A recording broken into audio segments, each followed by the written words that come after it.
Welcome to the MacMillan Family Homestead. This is video one or vlog one. I'm not a YouTuber. I don't profess to have any editing skills of any kind. So I'm just going to do the best I can here. My wife and me bought a property and we decided to build our homestead, what we're calling our homestead. And of course, we have one very important person in our family, which is our son. And the home we decided to build is a legacy home, something that will stay up for hundreds of years.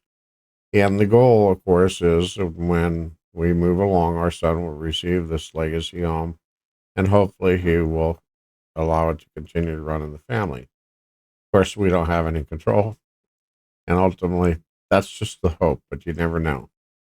All right, I'm going to go ahead and run this video first at full speed, and then I'm going to run it slow and explain some of the reasons why we put braces in one area and a cut in another area, two cuts in this garage, and how this is going to save us a lot of work for the next step.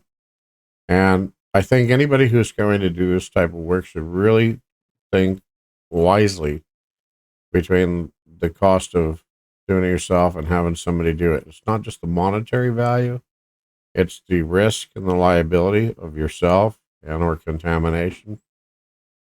We didn't really see any significant or signs of any kind of asbestos or lead-based paint, and so we felt this was safe to be able to be demoed, either with a company to come in and tear it down, or to do it by hand. And now, if it had a lot of asbestos or lead, uh, then using the equipment to do it would be better than for us to actually be handling it.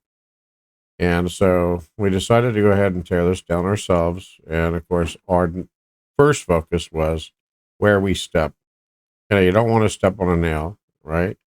So there's things you have to do. You have to pay attention. So not stepping on a nail, not putting yourself in the area where things may fall, and on the ground that there's no holes that you may inadvertently step into, like I did. And it was a doozy of a fall for me. So day one, and this is what we accomplished, and now we're pulling it down. I'm going to go ahead, like I say, run it full speed so you can see it.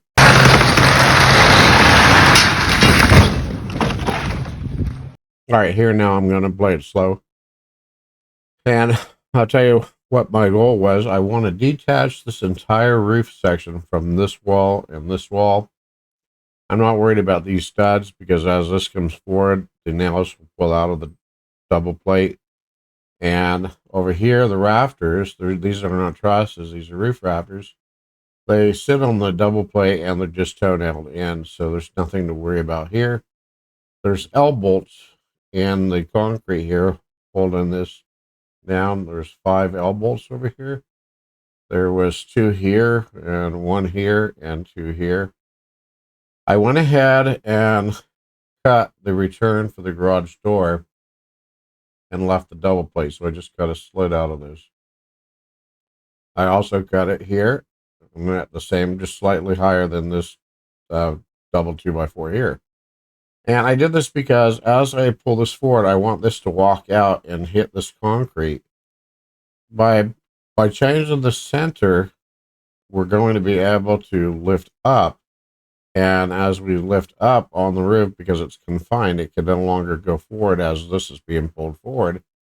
It will pop the back off and pop the front off along the wall. So the wall here and the wall in the back the hope is that it would pop loose. And the reason is the demolition part that will come next. Let me go ahead and show you this.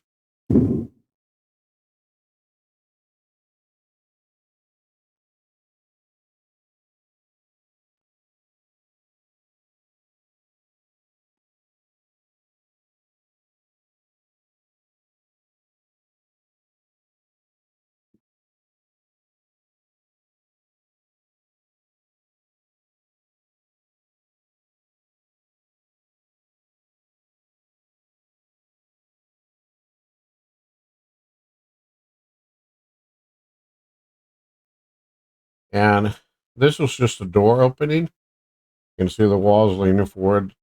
Many of the studs have already pulled out on the bottom. And the header and on this assembly, because it's advancing forward, was able to pull this entire corner loose from the below, and you can see it's starting to peel across here, and the strap's already free. So the momentum of the roof is advancing towards the truck, but it's now sitting on this double 2x4. And you can see the strap is still loose.